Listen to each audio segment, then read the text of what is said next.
So I have the man, the myth, the legend, Skylar Lewis, with us in the studio. And we were talking about divorce, right? How do you know when you're on the track to divorce? Like, is there a way to know? Are there signs? And we think we've come up with 4 things. And I wanted to get his perspective. Like, he works with men in Rise Up Kings and helping them step into being the leader in their families. And oftentimes the men come in doing these 4 things. Oftentimes they sedate with things to distract themselves and remove themselves from what's actually going on. They're sometimes emotionally shut down and just emotionally unavailable to their wives, and they don't have empathy for what's going on, and they're not in relationship together, and they're just kind of surrendered to good, like whatever I'm gonna get in my marriage. So like, let's say there's a wife or a couple that's watching this, and some of that stuff's present in their marriage. What would you say to them? Well, first off, I just want to say you are so hot. Woo! Sorry, I got all excited. What would I say to them if they're... One more time. What? No, it was so good. I was mesmerized. No, like, Yeah. if a couple's just, if they're not If going at level 10, right? And this stuff's present. Like, if you were shut down, how could I draw you out of that? Or like, how could I be? What would I need to do as a woman? Like, if I want to take my marriage to the next level. No, I totally get it. So I think what would be helpful, so when I feel smothered or criticized by you, I tend to withdraw. I don't right? So never. So if you critique me, right, or criticize me, or say I'm not doing something, I'll tend to withdraw. Mm-hmm. Also, if you don't give me space to be able to spend time with my friends or to connect outside, and sometimes, depending on the relationship, there may be couples where the husband's not used to doing anything on its own. So I think one of the best things a wife could do is to be able to push her husband out of the coop and say, hey, go have fun with your friends, or hey, go hang out with Bob and go do this, go spend some time, because what'll happen is when I know that you're doing that for me, like when I'm away, I want to spend more time with you, knowing you're intentionally trying to give me space. So that's one thing that could be pretty powerful. And then the second thing I think is the critique is any way to really just spend time building me up and recognizing me for the things I'm doing right. Because there's a lot of things that I do wrong for sure. And then there's a lot of things that I'm sure I'm doing right. And so when you're speaking into me and affirming me, that really helps me start to feel more appreciated, and I'll want to lean in. Mm-hmm. But when I'm feeling critiqued or like I'm not doing enough, I want to back away. And so those are a couple things. But I think the sign of a marriage that's unhealthy is when there is no conflict, there is no challenges, there's no conversations around what could be better. There's just silence on both sides, or on one side. You know something's wrong. And so for some men out there, I'm more of an outspoken man. For some men out there, they may be more quiet. And so a wife that's trying to dig in, what's wrong, what do you need, may bother him. And so I think even doing a personality test, a DISC, or there's all kinds of personality tests out there, finding out, hey, what is my husband's personality? Is he more introverted? Like what is his style of communication? You may read it and you may realize, wow, I've been totally ineffective in my communication based on this report. He needs something totally different from me. And so he may need more talking and more connection, or he may need less. But really giving him what he needs, I think, is a great start. Okay, so I just want to recap just to make sure we're on the same page, because ladies, we've talked about some of this stuff, right? So Skylar said, like, I want to know, like, that, like, he needs to know how to win, right? Skylar said he wants to be affirmed, like, yes, your husband's gonna make mistakes, but do you define your husband by those mistakes, right? Or does he know that you hold him as the champion, as the leader, as like the prize, like as the best person, even when he doesn't actually show up like that physically or emotionally? Like, do you hold space for him to be the best that he can be, right? And so, and like I heard him say inside of that is that he wants appreciation, right? He wants to know that like he is trying, right? He is taking steps. He is doing things. And are we recognizing those little things? Because sometimes what I do know to be true is that we can want it to look a certain way. And so when he doesn't do it the way I want it to, I don't recognize it. Because I'm like, no, like that doesn't fit into the box that I said in order for you to achieve this. It doesn't have to look like that. The second thing. Good. No, it's interesting. I was thinking for our son, our little guy Jeremiah, his coach is very intense. And we'll be like, Jeremiah, you're not running fast enough. Jeremiah like yells at our little guy, our little 7-year-old. He's super intense. And so we've been noticing Jeremiah's motivation and actually his skill level going down because of this, I would call it critique.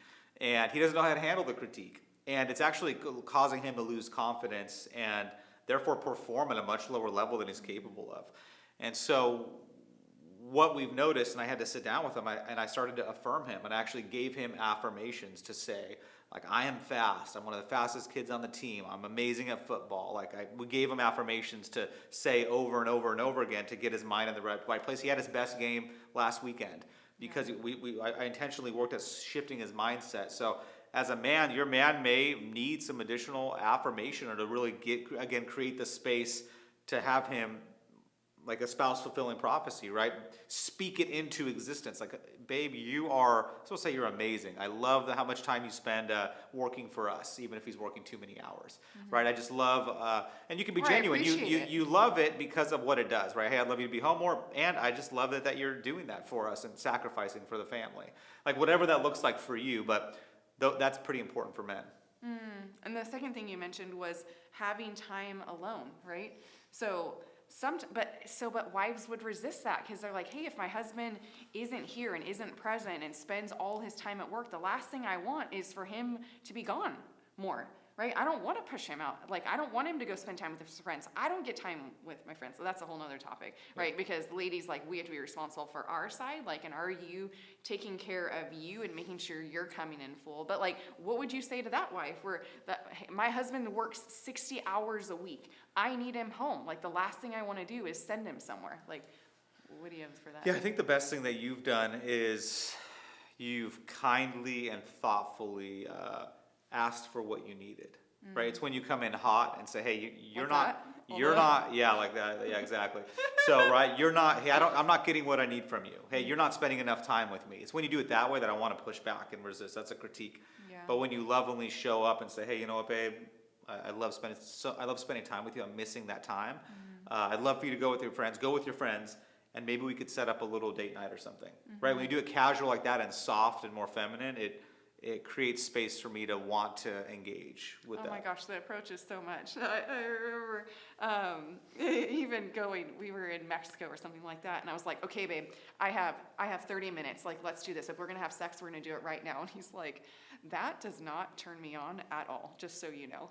And I was like, oh my gosh, like I did the masculine, like the push, and it's interesting how just in all areas, like as wives, like that may be ineffective. And you might think, but like I'm passionate about it and that means that I care about it, but is your delivery landing in the way that you want it to? Because that was kind of one of your next points is, hey, your husband might be more reserved, right? He tends to be outspoken, but he might be reserved. And if you're pushing and pushing, like, are you being creative in your way of drawing him out? Because the things that we started with, like not being emotionally available and sedating and kind of using distraction and being emotionally shut down, that's like the high level symptom, right? That's like, okay, we know that we're not on the right path. But you can't just be like, okay, well, be emotionally available, right? There's this drawing in as women or this drawing out that we have the possibility to do if we choose to. And so you would have to, as a wife, if you were going to do that, you'd have to get off the fence that I'm just surrendered to like whatever. When he shows up, then I will, right? That's one of the greatest statements that can like ruin a marriage. Yeah, I would say the third thing is when it's really the attitude and where you're coming from when you bring something, right? And so there's been times that you've brought things to me and you've wanted to create some space for me to be a better husband, but the energy, right? The energy that you bring it. So like you kind of talked about with the sex, right? It was the energy of like I need to get it done. And so that can show up in a lot of areas. Like how are you loving and how are you connecting with your man? Is it from a place of I have to do this, or is it from a genuine place of hey, I want to? And so what I've seen happen a lot in marriages is women, when they're hurt, they'll tend to keep doing all the normal things that they do. They'll keep making dinner.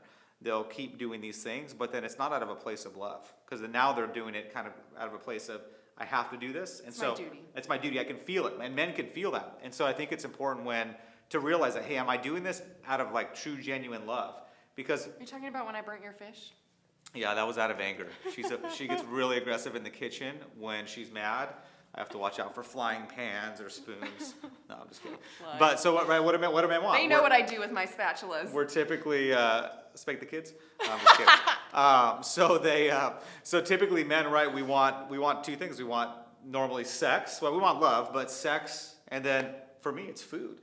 Like I love when you're being intentional with feeding me well, and then I love it when you're intentional with our intimacy and our sex life, and you go above and beyond. That instantly makes me feel more connected with you. But if you're doing it from the wrong place, then I can feel it, and then it doesn't land right. It doesn't have that same thing. So I think giving men what we're looking for was really the third thing, what I was trying to get to. If you get, what am I looking for, right? What does your man want? Like what's most important to him at the moment? Is he asking for more intimacy? Is he asking, like what is he asking for? And then He's probably not asking to talk for an hour and talk about his feelings.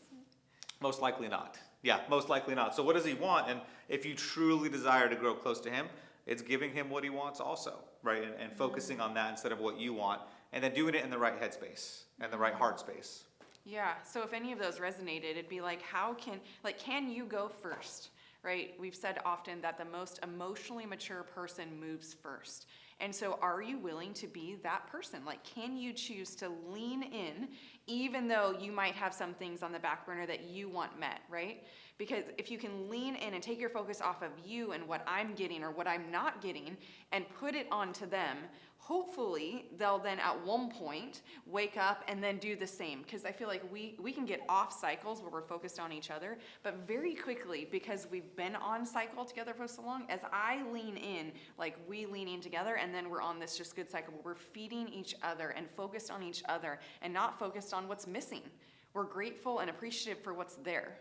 So if you got any good stuff out of this, definitely comment below, like what stood out most to you. And if you're not following or subscribing, definitely do that, and more good stuff to come.